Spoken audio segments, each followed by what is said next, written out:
क्या आपको Indore murder case के बारे में पता है? इंदौर मर्डर केस बहुत चर्चित केस है। लड़का का वो बेखौफ हंसना, एक साइको किलर की तरह मुस्कुराना, मीडिया रिपोर्टर्स के क्वेश्चन पे अभद्र शब्दों का इस्तेमाल करना, मर्डर कर दिया तो कर दिया, हो गया तो हो गया, छोड़ो ना, ऐसे जवाब देना। एमबीए का छात्र था वो, बिजनेस की पढ़ाई कर रहा था, जिससे मोहब्बत करता था उसी को जान से मार दिया। सिर्फ मारा ही नहीं, उसकी वीडियो को भी वायरल किया। डेथ बॉडी के साथ उसने सेक्सुअल रिलेशन बनाए, डेथ बॉडी के पास बैठकर शराब पी।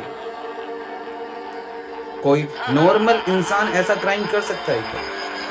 क्या वो साइको किलर था, या वो अंधविश्वासी था, या तंत्र मंत्र में विश्वास रखता था?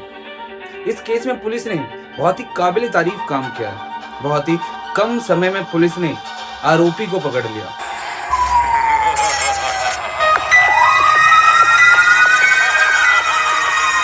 नमस्कार, अस्सलाम वालेकुम, मेरा नाम मोहम्मद दानिश है। ये स्टोरी है पीयूष धनोतिया का। पीयूष धनोतिया एमबीए का छात्र है। वो इंदौर में ही द्वारकापुरी क्षेत्र में किसी रेंट के कमरे में रहता था।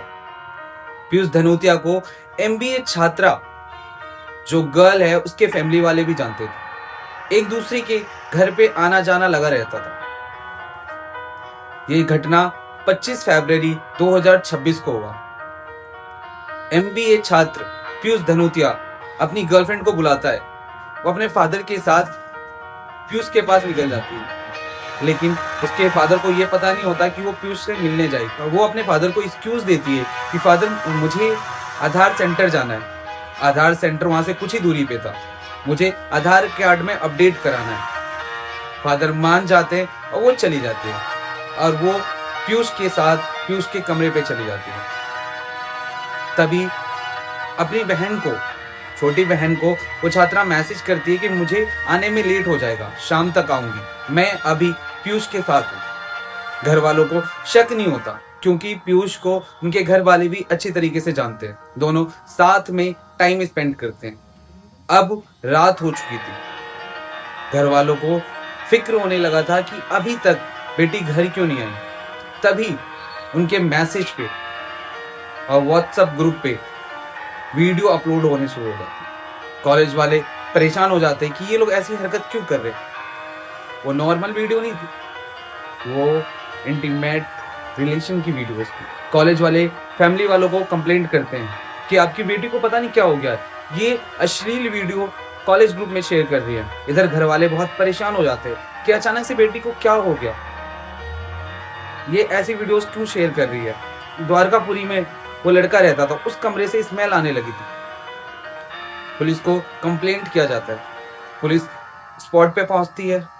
पुलिस देखती है कि वहां पे एक डेड बॉडी पड़ी है, और वो बिल्कुल न्यूड पोजीशन में, शरीर पे एक भी कपड़ा नहीं है, वो नग्न अवस्था में। पुलिस भी हैरत में आ जाती है। जिस पुलिस ऑफिसर ने पहले केस को मिसिंग कंप्लेंट में लिखा था, अब उसे मर्डर केस का नाम दे दिया गया। फॉरेंसिक टीम को वहां पे बुलाया जाता है। फॉरेंसिक टीम इन्वेस्टिगेशन करती है। वहां पे शराब की बोतलें, यानी कि मर्डर करने वाले ने वहां पे शराब पिया है, नशा करा है। पुलिस वालों को पहले लगता है कि गला दबा के उसे मारा गया है। अब पुलिस को आरोपी का तलाश था। आरोपी को कैसे ढूंढा जाए। आरोपी ने अपने फोन से सिम निकाल कर तोड़ दिया था।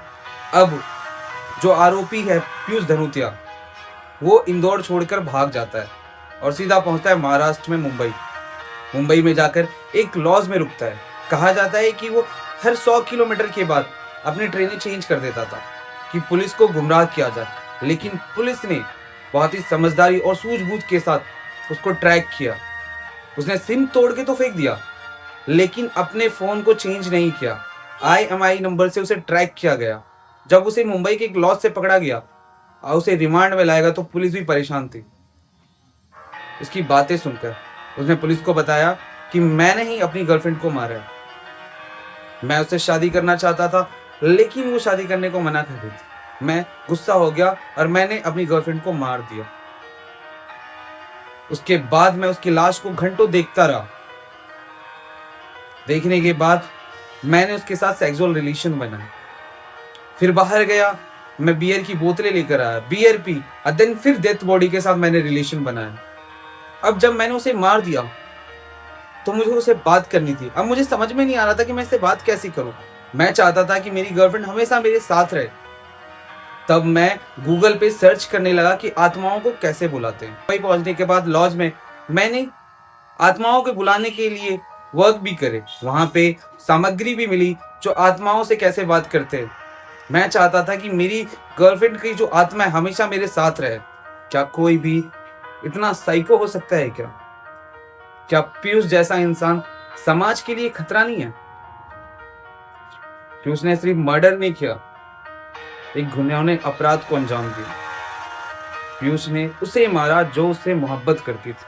कोई साइको किलर ही ऐसा कर सकता है कि पहले अपनी गर्लफ्रेंड के साथ सेक्सुअल रिलेशन बनाओ, फिर उसे जान से मार दो, फिर भी मन ना भरे दोबारा नशा करो, फिर उसके साथ सेक्सुअल रिलेशन बनाओ, और इन सब से मन नहीं भरता तो आत्माओं को बुलाने का ढोंग रचाओ।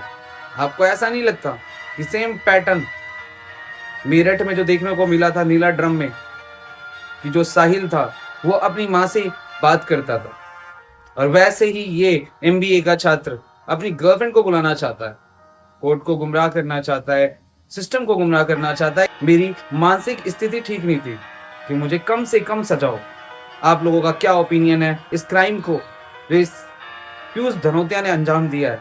आप लोग क्या विचार रखते हैं? कमेंट करके जरूर बताएं।